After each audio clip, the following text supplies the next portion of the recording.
എല്ലാവർക്കും നമസ്കാരം. My dearest sisters and brothers,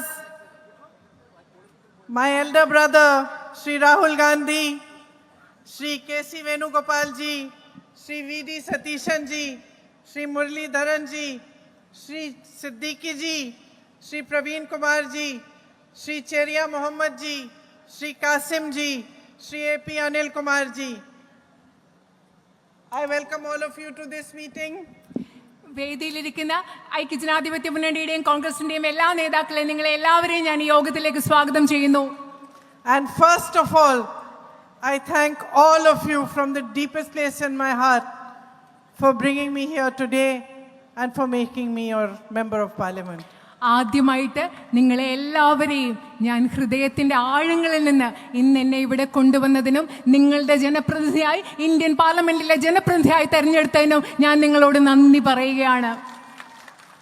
As you know, and I said in my very first speech here, it has been 35 years since I have been campaigning for elections. This is the first election I stood for my own election. ഞാൻ നിങ്ങളോട് ഇവിടെ വന്ന് പ്രചരണം തുടങ്ങിയ ആദ്യത്തെ പ്രസംഗത്തിൽ പറഞ്ഞതുപോലെ തന്നെ 35 വർഷങ്ങളായി ഞാൻ തെരഞ്ഞെടുപ്പ് പ്രചരണം നടത്തുകയായിരുന്നു. ഈ തെരഞ്ഞെടുപ്പാണ് ആദ്യമായി ഞാൻ തെരഞ്ഞെടുപ്പിൽ മത്സരിച്ചതെന്ന് പറയുന്നത് ഈ തെരഞ്ഞെടുപ്പാണ്.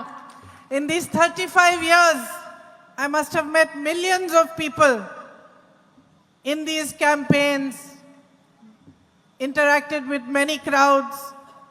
ഈ 35 വർഷങ്ങളിൽ ഈ പ്രചരണങ്ങൾ നടത്തുമ്പോൾ ഒരുപാട് ജനക്കൂട്ടങ്ങളുമായി ഇടപഴകുകയും ലക്ഷക്കണക്കിന് ആളുകളെയും ഞാൻ കണ്ടിട്ടുണ്ട്. But I just want to say to you that I remember each one of you who has waited for me here in Wayanad. I remember each one of your faces. I remember each child, every mother, every sister, every brother, everyone who has come to greet me. Everyone who has waited for me on the side of the streets, outside their houses, brought me a flower, given me a hug, given me a kiss. I remember each one of you. പക്ഷെ ഞാൻ നിങ്ങളോടൊന്ന് പറയട്ടെ, ഈ പ്രചരണത്തിൽ ഇവിടെ കണ്ടുമുട്ടിയ വയനാട്ടിലെ നിങ്ങൾ ഓരോരുത്തരെയും, ഓരോ കുഞ്ഞിനെയും, ഓരോ അമ്മയും, ഓരോ മകനെയും, ഓരോ സഹോദരനെയും, ഓരോ സഹോദരിയെയും, വീടിന് പുറത്തെന്നെ കാത്തുനിന്നവരെയും, എനിക്കുമായി പൂക്കൾ കൊണ്ട് കാത്തുനിന്നവരെയും, എന്നെ കെട്ടിപ്പിടിച്ചവരെയും, എന്നെ കുമ്മ തന്നവരെയും ഓരോ മുഖവും ഞാൻ ഇന്നും ഓർക്കുന്നുണ്ട് എന്ന് നിങ്ങളോട് പറയാൻ ഞാൻ ആഗ്രഹിക്കുന്നു. And truly from my heart I thank each one of you for what you have given me. യഥാർത്ഥത്തിൽ എൻ്റെ ഹൃദയത്തിൽ നിന്ന് ഞാൻ നിങ്ങൾ ഓരോരുത്തരെയും നിങ്ങൾ എനിക്ക് എന്ത് നൽകിയോ അതിനുവേണ്ടി ഞാൻ നിങ്ങളോട് നന്ദി പറയുകയാണ്.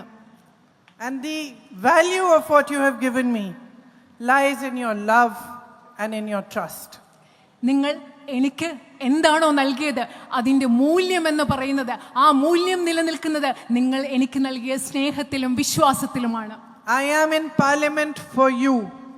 ഞാൻ ഇന്ത്യൻ പാർലമെന്റിലുള്ളത് നിങ്ങൾക്ക് വേണ്ടിയാണ്, ഇവിടുത്തെ ജനങ്ങൾക്ക് വേണ്ടിയാണ്. It is your voice that I will raise. It is your problems that I will try to resolve. It is your beliefs, your values, your hopes and your aspirations that I will stand for each and every day from now until the end. Indian പാർലമെന്റിൽ ഇന്നു മുതൽ അവസാനം വരെയുള്ള എല്ലാ ദിവസവും ഞാൻ ഉയർത്തുന്നത് നിങ്ങളുടെ ശബ്ദമായിരിക്കും, നിങ്ങളുടെ ആവശ്യങ്ങളായിരിക്കും, നിങ്ങളുടെ അഭിലാഷങ്ങളായിരിക്കും, നിങ്ങളുടെ പ്രശ്നങ്ങളായിരിക്കും, നിങ്ങളുടെ ചിന്തകളായിരിക്കും. എല്ലാ ദിവസവും ഞാൻ ഇന്ത്യൻ പാർലമെന്റിൽ ഉയർത്താൻ പോവുക. Today is 4 months since the landslide in Churamala and Mundakai. ഇന്ന് മുണ്ടക്കയിലും ചൂരൽമലയിലും ഉണ്ടായ മണ്ണിടിച്ചിലും ഉരുൾപൊട്ടലും ഉണ്ടായിട്ട് 4 മാസങ്ങളായി. It is 4 months since my brother and I came here and met the victims of the landslide. അവിടുത്തെ ദുരിതബാധിതരെ ഞാനും എൻ്റെ സഹോദരനും ഇവിടെ വന്ന് കണ്ടിട്ട് ഇന്ന് 4 മാസങ്ങളായി. I have spoken about it many times. അതിനെപ്പറ്റി ഞാൻ മുമ്പ് പല പ്രാവശ്യം സംസാരിച്ചിട്ടുണ്ട്. But today I want to say that it has been an inspiration for me to see how Wayanad came together, to see how all those people who had lost so much in their lives continued to stand up, continued to fight and went ahead with their lives no matter what had happened. ഇന്ന് ഞാൻ നിങ്ങളോട് ഒന്നുകൂടി പറയാൻ ആഗ്രഹിക്കുന്നു, എങ്ങനെയാണ് എല്ലാം നഷ്ടപ്പെട്ടിട്ടും വയനാട്ടിലെ ആളുകൾ ഒരുമിച്ച് നിന്നത്, ഒരുമിച്ച് ചേർന്നുകൊണ്ട് മുൻപോട്ട് പോകാൻ, ജീവിതം മുൻപോട്ട് കൊണ്ടുപോകാൻ അവരെ എങ്ങനെയാണ് പരിശ്രമിച്ചത് എന്നത് എനിക്കൊരു വലിയ പ്രചോദനമാണെന്ന് ഞാൻ വീണ്ടും പറയാൻ ആഗ്രഹിക്കുന്നു. I made 2 little friends when I came here that day. അന്ന് ഞാൻ വന്നപ്പോൾ ഒരു രണ്ട് ചെറിയ സുഹൃത്തുക്കളെ ഞാൻ അന്ന് കണ്ടു. One is a young girl called Lavanya who lost her whole family. മുഴുവൻ കുടുംബത്തെ നഷ്ടപ്പെട്ട ലവാനിയ എന്ന് പറയുന്ന ഒരു ചെറിയ പെൺകുട്ടിയായിരുന്നു ഒരാൾ. And one is a young boy called Muhammad Hani who also lost his whole family and tried his best to save them. Only his grandmother was left as a survivor with him. Muhammad എന്ന് പറയുന്ന മറ്റൊരു പയ്യനെ ഞാൻ കണ്ടു. കുടുംബത്തിലെ എല്ലാവരും നഷ്ടപ്പെട്ടു. ആ കുട്ടി എല്ലാവരെയും രക്ഷിക്കാൻ ശ്രമിച്ചു. പക്ഷേ അമ്മുത്തശ്ശിയെ മാത്രമേ രക്ഷിക്കാൻ സാധിച്ചുള്ളൂ. And I want to share with you that while I was campaigning in the election, I was thinking, I want to send something for Hani and for Lavanya. But of course in the election we are not allowed to. So I thought after the election I'll send something small. I sent Hani a message on WhatsApp and I asked him, do you like soccer? I thought maybe I'll send him some soccer shoes or something. ഞാൻ തെരഞ്ഞെടുപ്പ് ആ സമയത്ത് തന്നെ അവരെ കണ്ടപ്പോൾ ഞാൻ വിചാരിച്ചു അവർക്ക് എന്തെങ്കിലും അയച്ചു കൊടുക്കണമെന്ന്. പക്ഷെ തെരഞ്ഞെടുപ്പിൻ്റെ സമയത്ത്, ആ സമയത്ത് പ്രചരണ സമയത്തൊന്നും പറ്റിയില്ല. പക്ഷെ ഞാൻ ഒരു വാട്സപ്പിൽ ഒരു മെസ്സേജ് ഹാനിയേക്ക് അയച്ചു, ഫുട്ബോൾ ഇഷ്ടമാണോ? ഞാൻ വിചാരിച്ചു എന്തെങ്കിലും ഫുട്ബോളിനുള്ള ഷൂകളോ എന്തെങ്കിലും അയച്ചു കൊടുക്കാമെന്ന് വിചാരിച്ചു. He said, no, I don't play much soccer. So I said, what do you do then? What are your hobbies? അപ്പോൾ ആ കുട്ടി എന്നോട് പറഞ്ഞില്ല, ഞാൻ ഫുട്ബോളൊന്നും കളിക്കാറില്ല. അപ്പം ഞാൻ ചോദിച്ചു എന്തൊക്കെയാണ് വിനോദങ്ങൾ, എന്താ ചെയ്യുന്നതൊക്കെ ഞാൻ ഹാനിയോടുത്ത് ചോദിച്ചു. And he didn't reply.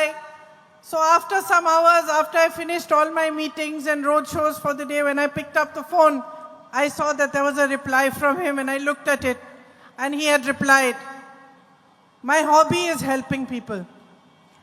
ആദ്യം ഞാൻ ഫുട്ബോൾ ഷൂസൊക്കെ ഒന്ന് വേണമെന്ന് ചോദിച്ചപ്പോൾ ആ കുട്ടി മറുപടി തന്നില്ല. കുറേ നേരം മറുപടി ഒന്നും ഉണ്ടായിരുന്നില്ല. എൻ്റെ പ്രചരണം എല്ലാം കഴിഞ്ഞിട്ട് വൈകുന്നേരം വന്ന് ഞാൻ ഫോൺ എടുത്ത് നോക്കിയപ്പോൾ വാട്സപ്പിൽ ആ മറുപടി ഉണ്ടായിരുന്നു. ആ കുട്ടി പറഞ്ഞ എന്താണെന്നറിയോ, എൻ്റെ വിനോദം എന്ന് പറയുന്നത് ആളുകളെ സഹായിക്കുന്നതാണ്.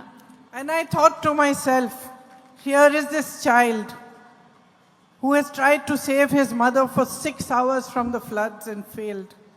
Here is this child who has lost every single member of his family, and he is telling me that his hobby is helping other people who are suffering. ഞാനിപ്പോൾ ആലോചിക്കുകയായിരുന്നു, ഇവിടെ ഒരു കുട്ടി, ആ കുട്ടി 6 മണിക്കൂർ അമ്മയെ രക്ഷിക്കാൻ വേണ്ടി വെള്ളത്തിൽ നിന്ന് രക്ഷിക്കാൻ ശ്രമിച്ചിട്ട് രക്ഷപ്പെടുക്കാൻ പറ്റിയില്ല. കുടുംബാംഗങ്ങളെ മുഴുവൻ നഷ്ടപ്പെട്ടു. ആ കുട്ടി എന്നോട് പറയുകയാണ്, എൻ്റെ ജീവിതത്തിലെ വിനോദം എന്ന് പറയുന്നത് മറ്റുള്ളവരെ സഹായിക്കലാണെന്ന്. Those words of Hani are a talisman for me. I have written them in my heart. ആ ഹാനിയുടെ ആ വാക്കുകൾ എന്ന് പറയുന്നത് എൻ്റെ രക്ഷാ കവചമാണ്. ആ വാക്കുകൾ ഞാൻ എൻ്റെ ഹൃദയത്തിൽ എഴുതി വെച്ചിട്ടുണ്ട്. Because this child of Wayanad, one of you, is showing me the way ahead. കാരണം വയനാട്ടിലെ ഈ കുട്ടി, നിങ്ങളിൽ ഒരാൾ മുൻപോട്ട് പോകാനുള്ള വഴി എനിക്ക് കാണിച്ചു തരികയാണ്. In many ways, the political challenges we face today are like that landslide. പല അർത്ഥത്തിൽ പറഞ്ഞാൽ ഇന്ന് നമ്മുടെ രാജ്യത്ത് നമ്മൾ നേരിടുന്ന രാഷ്ട്രീയ വെല്ലുവിളികൾ എന്ന് പറയുന്നത് ഇവിടെ നടന്ന മണ്ണിടിച്ചിൽ പോലെയാണ്. There are no rules. ഒരു നിയമങ്ങളുമില്ല. There is no explanation. പലതിനും വിശദീകരണങ്ങളുമില്ല. And the behavior of the ruling party, the behavior of the BJP knows no democratic norms, no norms that we normally would adhere to in a political fight. ബിജെപിയുടെ പെരുമാറ്റത്തിൽ യാതൊരു ജനാധിപത്യ മര്യാദയുമില്ല. ഒരു രാഷ്ട്രീയ യുദ്ധത്തിൽ, രാഷ്ട്രീയ പോരാട്ടത്തിൽ പാലിക്കേണ്ട ഒരു ജനാധിപത്യ മര്യാദയും അവർ പാലിക്കുന്നില്ല. Institutions are destroyed. നമ്മുടെ രാജ്യത്തെ സ്ഥാപനങ്ങൾ നശിപ്പിക്കപ്പെട്ടുകൊണ്ടിരിക്കുകയാണ്. Even our basic faith in the electoral process, in other institutions that held our country together, wavers.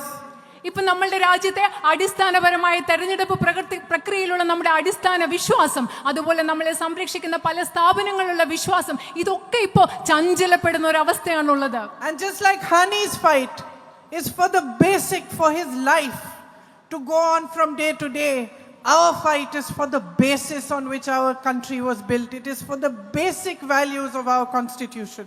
എങ്ങനെയാണോ ഹാനിയുടെ പോരാട്ടം എന്ന് പറയുന്നത് ജീവിതത്തിൽ അടിസ്ഥാനപരമായി ഓരോ ദിവസവും മുൻപോട്ട് പോകാൻ വേണ്ടിയുള്ളതാണോ, അതുപോലെ നമ്മുടെ ഇന്നത്തെ പോരാട്ടം എന്ന് പറയുന്നത് നമ്മുടെ രാജ്യത്തെ നിലനിർത്തുന്ന അടിസ്ഥാന മൂല്യങ്ങൾക്ക് വേണ്ടിയുള്ള പോരാട്ടമാണ്. And we require the same kind of courage, the same kind of strength, the same kind of tenacity. അത് മാത്രമല്ല, നമുക്ക് അതേപോലെയുള്ള കരുത്ത് വേണം, അതുപോലെയുള്ള ധൈര്യം വേണം, അതുപോലെ പോരാടാനുള്ള വീര്യം നമുക്ക് വേണം. When I came here during the election, I told you that you gave my brother strength, that I, as his sister, could see how much courage he got from you.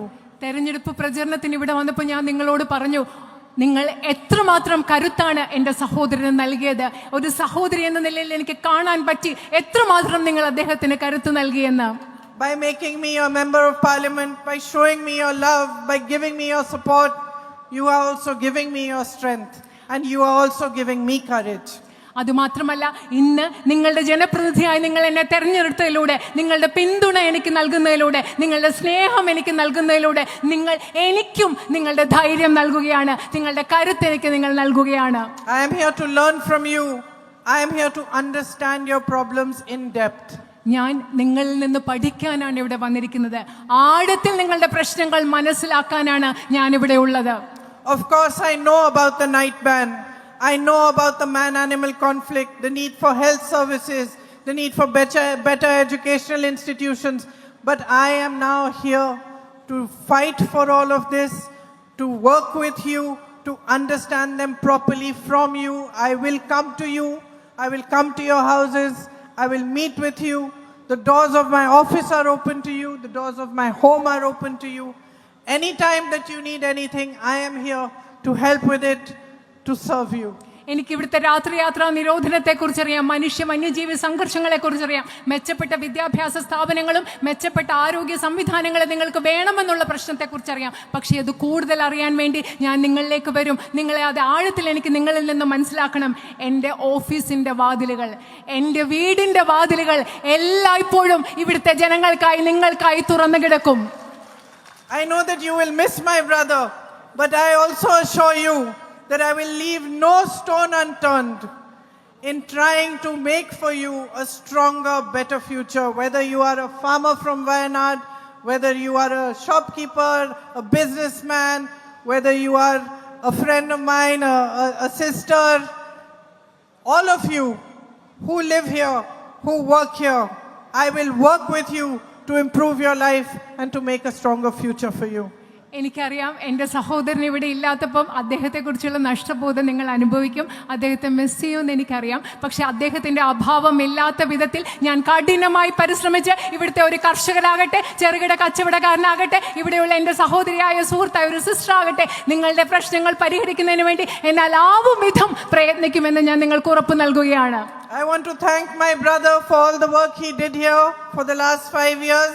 കഴിഞ്ഞ 5 വർഷങ്ങളായി വയനാട്ടിൽ എൻ്റെ സഹോദരൻ ചെയ്ത എല്ലാ പ്രവൃത്തികൾക്കും വേണ്ടി, നിങ്ങൾക്ക് വേണ്ടി ചെയ്ത കാര്യങ്ങൾക്ക് വേണ്ടി അദ്ദേഹത്തോട് ഞാൻ നന്ദി പറയുകയാണ്. It is because of your faith in him and your belief in him that you have put your trust in me as well. അദ്ദേഹത്തിൽ നിങ്ങൾക്കുള്ള വിശ്വാസം കൊണ്ട്, അദ്ദേഹത്തിൽ നിങ്ങൾക്കുള്ള വിശ്വാസം കൊണ്ടാണ് നിങ്ങൾ എന്നിലും ആ വിശ്വാസം അർപ്പിച്ചിരിക്കുന്നത്. I want to thank all the leaders who are assembled here and all the leaders, all the workers of the UDF who came out in support of me, who worked very, very hard to make this election what it became and to make it a possibility for me to win. ഈ തെരഞ്ഞെടുപ്പ് കാലത്ത് പ്രചരണത്തിന്റെ ഭാഗമായി പ്രവർത്തിച്ച എല്ലാ ഐക്യജനാധിപത്യ മുന്നണിയുടെയും പ്രവർത്തകരെയും നേതാക്കളെയും എന്നെ ഈ തെരഞ്ഞെടുപ്പ് വിജയിക്കാൻ സഹായിച്ചത്, സാധ്യമാക്കി തീർത്ത എല്ലാവരോടും ഞാൻ ഇവിടെ നന്ദി പറയുകയാണ്. And as I said in the beginning of my speech, I thank each and every one of you for the love you have given me. I will not disappoint you. ഞാൻ ഈ സംഭാഷണത്തിൻ്റെ പ്രസംഗത്തിൻ്റെ തുടക്കത്തിൽ നിങ്ങളോട് പറഞ്ഞതുപോലെ നിങ്ങൾ ഓരോരുത്തരെയും, വയനാട്ടിലെ ഓരോരുത്തരോടും നിങ്ങൾ എനിക്ക് നൽകിയ സ്നേഹത്തിന് ഞാൻ നന്ദി പറയുകയാണ്. ഒരിക്കലും